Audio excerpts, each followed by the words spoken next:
Aku nggak pernah nyangka. Cuma karena nolak satu lamaran, hidupku berubah jadi mimpi buruk.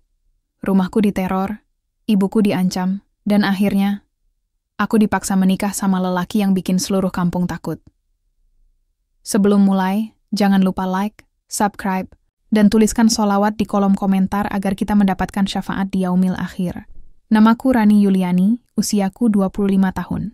Aku bukan siapa-siapa, hanya seorang guru les privat yang tinggal bersama ibuku di sebuah kampung kecil di Subang. Hidup kami sederhana, aku mencari nafkah dengan mengajar anak-anak SD dan SMP, sedangkan ibu membuka warung kecil di depan rumah. Kami bukan keluarga kaya, tapi kami cukup bahagia dengan kesederhanaan yang kami miliki. Tidak pernah terbayang dalam pikiranku bahwa suatu hari, kehidupan damai kami akan berubah menjadi penuh ketakutan, hanya karena satu keputusan, menolak lamaran seorang pria. Kampung tempatku tinggal mungkin tampak biasa saja di luar. Tapi jika kamu benar-benar tinggal di sini, kamu akan tahu bahwa ada aturan tak tertulis yang tak boleh dilanggar. Jangan membuat masalah dengan orang yang punya nama. Dan satu nama yang belakangan ini mulai banyak dibicarakan adalah Bayu. Pria bertato, bertubuh besar, selalu mengenakan jaket hitam dengan lambang kepala Garuda dan tulisan besar di punggungnya. GRIB, Gerakan Rakyat Indonesia Baru. Ia bukan sekadar anggota ormas, tapi katanya salah satu pentolan di wilayah kami. Aku pertama kali mengenal Bayu karena adik tirinya menjadi murid les privatku. Awalnya, tak ada yang aneh. Ia hanya datang mengantar atau menjemput adiknya sesekali. Tapi sejak awal, sikapnya membuatku tidak nyaman. Terlalu intens menatapku. Terlalu sering bertanya hal pribadi seperti, "Kamu tinggal sendirian ya?" Atau, "Sudah punya pacar belum?" Aku berusaha sopan, menjawab singkat, dan menjaga jarak. Tapi sepertinya, bagi Bayu, sopan santunku dianggap sebagai celah untuk masuk lebih jauh. Beberapa minggu kemudian, Bayu mulai datang bukan hanya untuk antar jemput adiknya. Ia muncul membawa gorengan, minuman dingin, bahkan pernah membawakan ayam goreng utuh ke rumah. "Ini buat ibu, buat Rani juga," katanya sambil tersenyum lebar. Ibuku sempat memujinya karena terlihat perhatian, tapi aku sudah merasa ada yang tidak beres. Aku merasa dia terlalu cepat, terlalu agresif, dan terlalu sering muncul tanpa alasan. Puncaknya terjadi pada suatu sore, saat aku baru pulang dari rumah murid. Aku melihat Bayu duduk di ruang tamu kami, lengkap dengan 4 orang temannya. Semua berjaket ormas yang sama. Mereka tertawa-tawa, menyeruput kopi yang dibuatkan ibuku. Bayu berdiri saat aku masuk, lalu menatapku dengan senyum lebar. "Rani, saya kesini niat baik. Saya mau lamar kamu." Seketika dunia seperti berhenti. Suara tawa temannya lenyap, wajah ibuku tampak kaget tapi berusaha tersenyum. Aku sendiri bingung harus bereaksi bagaimana. Lamaran ini tak didahului pendekatan serius, tak ada perkenalan yang layak. Bahkan aku tak pernah merasa nyaman berada di dekatnya. Aku mencoba tenang, lalu berkata, "Maaf, saya belum siap menikah. Saya ingin fokus kerja dulu." Tapi Bayu hanya tertawa kecil, lalu berkata, "Saya orangnya nggak suka dipermainkan, Rani. Kalau niat saya udah baik, biasanya saya serius." Kata-katanya membuat udara di ruang tamu berubah dingin. Aku merasa seperti barusan menyulut api yang bisa membakar rumah kami. Tapi aku tetap pada pendirianku. Aku tidak akan menikah dengan seseorang, hanya karena tekanan. Kupikir semua akan selesai di situ. Bahwa penolakan itu hanya akan membuatnya mundur dan menyerah. Tapi aku salah besar. Sangat salah. Karena setelah itu, teror demi teror mulai datang. Malam pertama setelah aku menolak lamaran Bayu, langit tampak biasa saja. Tak ada tanda-tanda bahwa sesuatu yang buruk akan terjadi. Aku dan ibu makan malam seperti biasa, sayur asem dan tempe goreng. Tapi, suasana terasa berbeda. Sejak lamaran itu, ibu jadi lebih diam, dan matanya sesekali mencuri pandang ke arahku, seolah ingin berkata sesuatu tapi urung. Aku sendiri mencoba bersikap biasa, padahal dadaku sudah dipenuhi rasa was-was yang belum bisa kugambarkan. Sekitar pukul 10 malam, suara motor bising mendadak terdengar dari ujung gang. Semakin dekat, semakin keras. Aku dan ibu saling berpandangan. Suara knalpot yang menderu-deru itu lewat tepat di depan rumah kami. Tidak hanya sekali, tapi 5 kali berputar-putar, seolah berpatroli di sekitar rumah. Lampu motornya diarahkan langsung ke jendela rumah kami, menyilaukan, menyusup lewat celah-celah tirai. Aku mencoba menenangkan diri. "Mungkin cuma kebetulan, Bu," kataku lirih. Tapi wajah ibu pucat. Ia hanya diam dan memeluk tasbihnya. Suara motor baru reda hampir pukul 1 dini hari, tapi aku tak bisa tidur. Aku duduk di balik tirai sambil menggenggam ponsel, siap menekan tombol panggilan darurat. Tapi aku sadar, kepada siapa aku akan meminta tolong? Apakah mereka berani melawan nama besar Bayu? Pagi harinya, ketika aku hendak membuka pagar untuk membuang sampah, aku menemukan sesuatu yang membuat darahku mendidih. Pagar rumah kami dicoret dengan cat semprot merah. "Jangan sok suci, Rani." Tanganku gemetar. Ibu yang melihatnya langsung menutup mulut menahan jeritan. Wajahnya semakin pucat. Aku cepat-cepat menyiramnya dengan air dan sabun, berharap tetangga belum melihat. Tapi 1-2 orang sudah mulai melongok dari balik tirai rumah masing-masing. Tatapan mereka campur aduk, antara iba dan takut ikut terseret masalah. "Sudah, Neng, mending kamu terima aja," kata Bu Atik, tetangga sebelah, saat aku menjemur pakaian. "Saya tahu kamu anak baik, tapi kalau sama orang kayak dia, mending jangan cari gara-gara." Aku tak menjawab. Aku hanya tersenyum kaku, lalu masuk ke dalam rumah. Tapi di dalam, aku merasakan ketakutan yang mulai merambat ke seluruh tubuhku. Ini baru awal, dan aku tahu mereka tidak akan berhenti di sini. Hari-hari berikutnya, suasana makin mencekam. Tengah malam, ada batu dilempar ke atap, membuat suara gaduh yang membuatku dan ibu terlonjak bangun. Beberapa kali, pintu depan kami diketuk keras jam 2 pagi, tapi begitu kami lihat, tak ada siapapun. Teror itu konsisten, rapi, dan penuh tekanan mental. Akhirnya, aku tak tahan. Aku pergi ke kantor kelurahan untuk meminta bantuan. Tapi saat aku mengutarakan nama Bayu, Pak Lurah langsung menunduk dan menghela napas panjang. "Begini, Rani, kami ngerti kamu takut, tapi kamu juga harus paham. Bayu itu bukan orang sembarangan. Dia punya backing, dan ormasnya aktif bantu kegiatan di sini. Kalau kita bergerak salah, bisa runyam semuanya," katanya, seperti sedang menyuruhku menyerah dengan kata-kata sopan. Aku tidak puas. Aku lalu pergi ke kantor polisi sektor terdekat, berharap ada harapan. Tapi lagi-lagi, yang kutemui hanyalah respons kaku dari petugas jaga.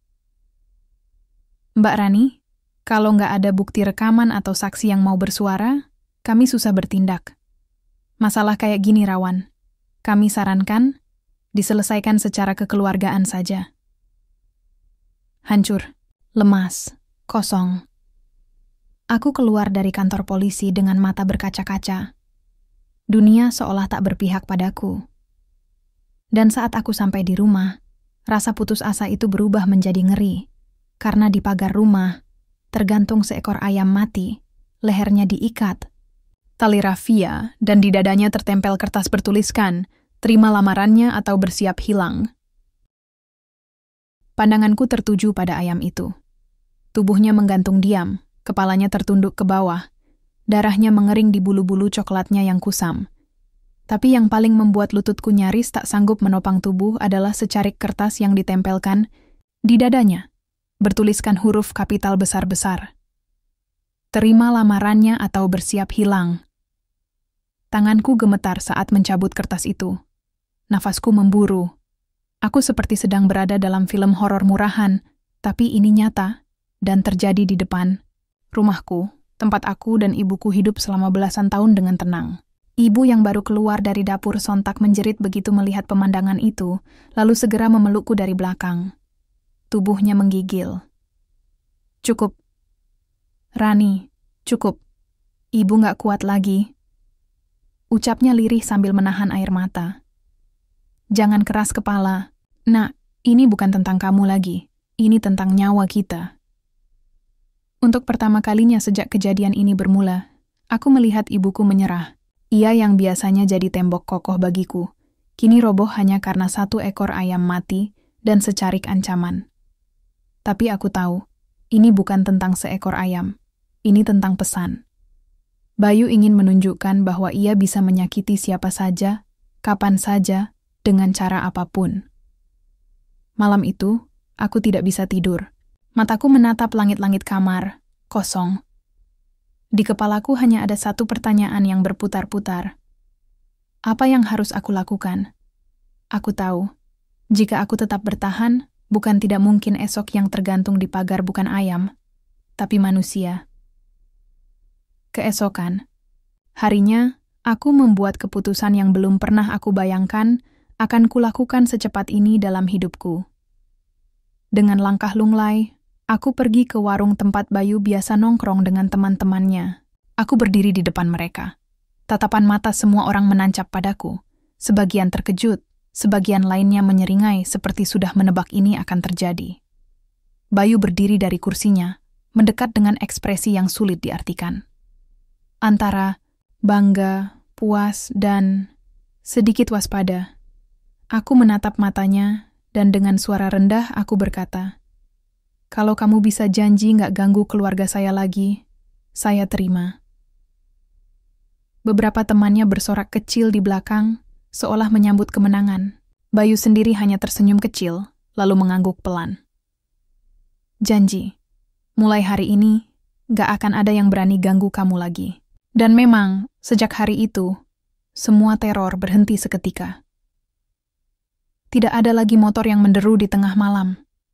Tidak ada lagi ketukan misterius di pintu.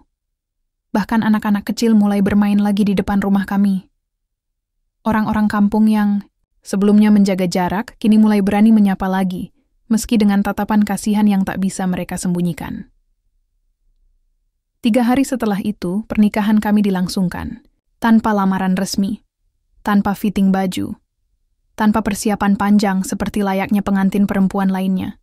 Semua serba mendadak, serba cepat, seolah hanya perlu disahkan di atas kertas, tanpa peduli perasaan siapapun.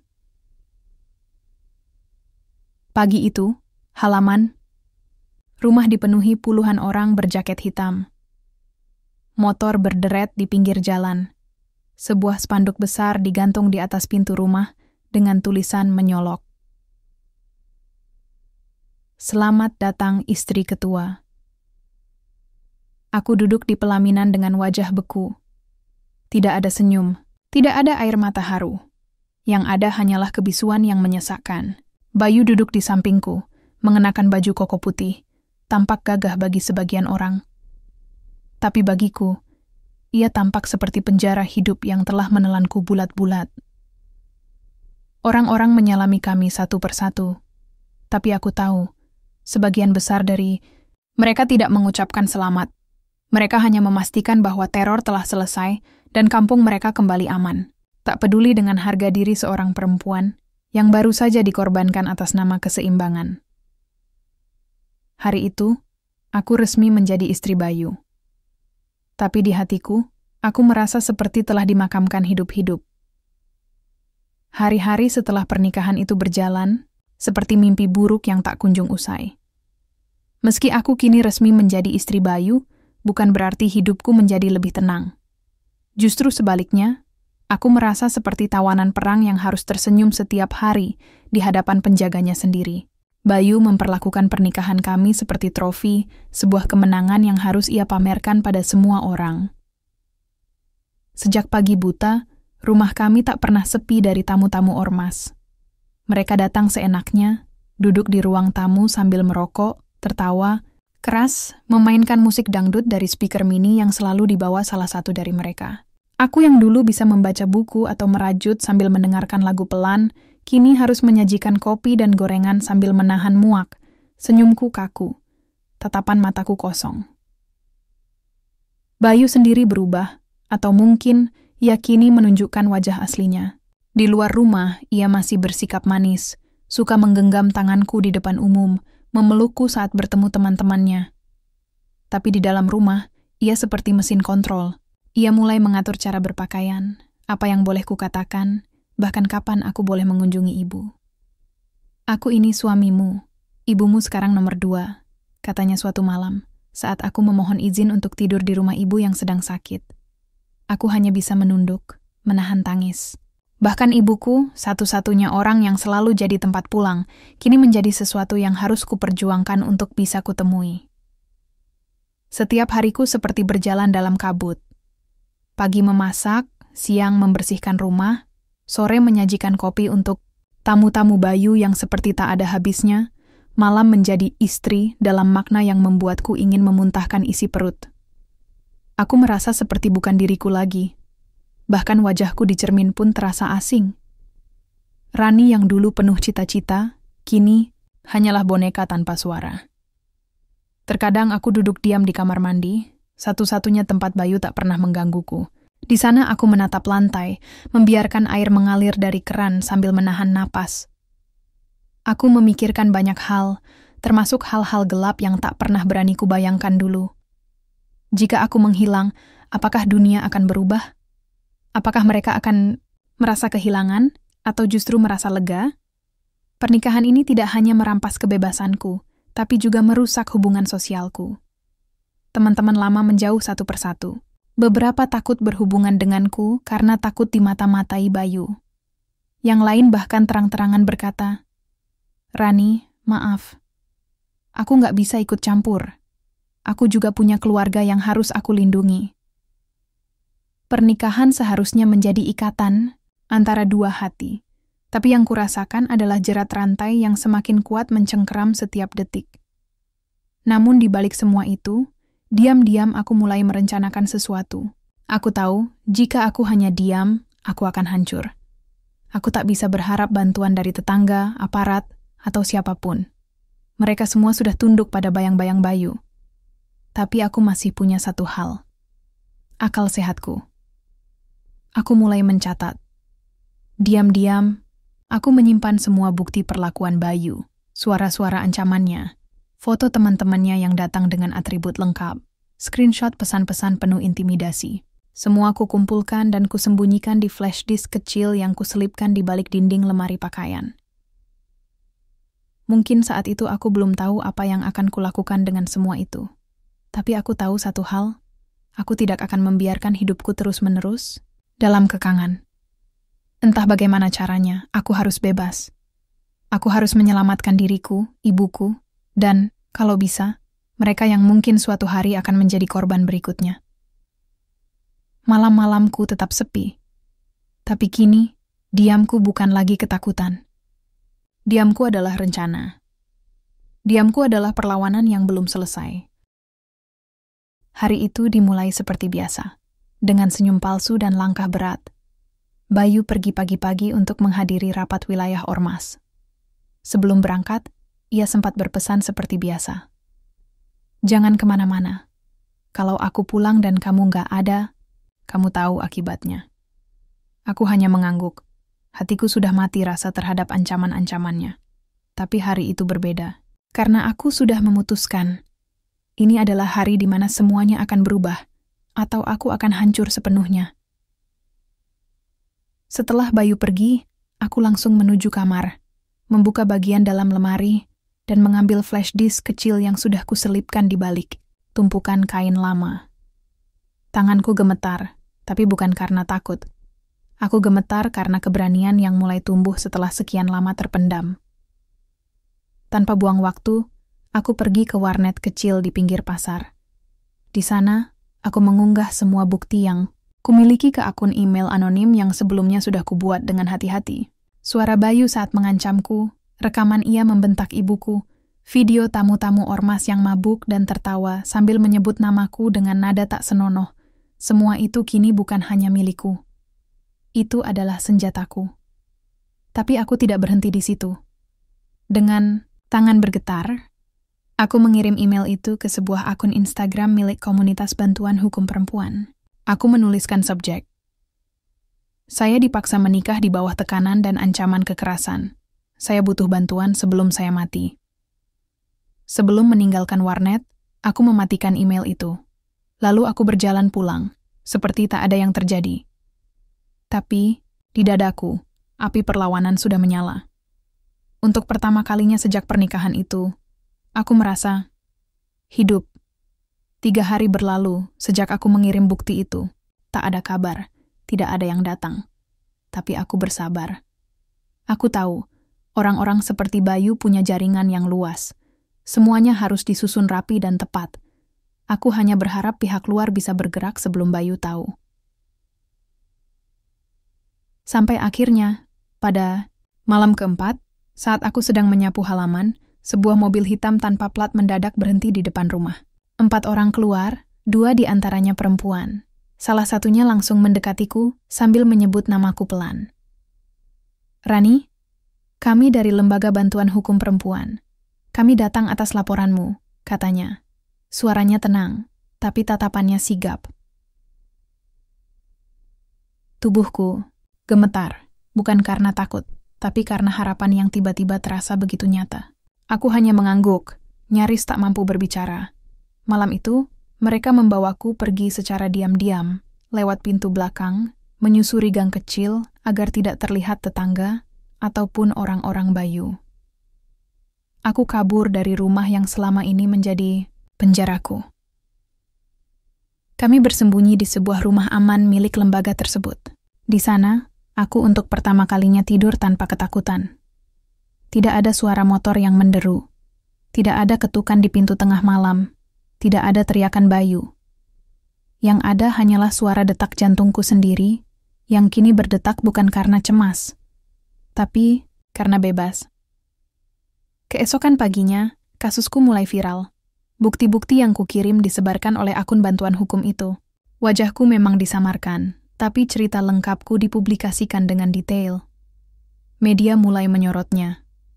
Nama Bayu disebut secara inisial, tapi semua orang yang mengenalnya tahu siapa dia. Dan yang paling mengejutkan, dukungan datang dari mana-mana. Banyak perempuan mengaku pernah mengalami hal serupa. Sebagian bahkan mengaku pernah didekati oleh Bayu dan gengnya dengan cara yang mirip. Kasus ini jadi besar, terlalu besar untuk ditutup lagi. Beberapa hari kemudian, polisi bergerak. Bukan hanya karena tekanan publik, tapi karena ternyata Bayu dan kelompoknya terlibat dalam banyak kasus lain. Pemerasan, penganiayaan, intimidasi warga, bahkan penggelapan dana. Bayu akhirnya ditangkap. Tak ada lagi senyum sombong atau tepuk dada. Yang ada hanya wajah panik saat ia digelandang keluar oleh aparat bersenjata.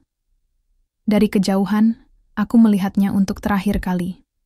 Ia menatap ke sekeliling, mungkin mencari aku di antara kerumunan. Tapi, aku hanya berdiri di balik kaca jendela mobil lembaga hukum itu. Diam, memandangi laki-laki yang dulu pernah membuatku merasa tak berharga. Hari itu, aku tidak hanya menyelamatkan diriku.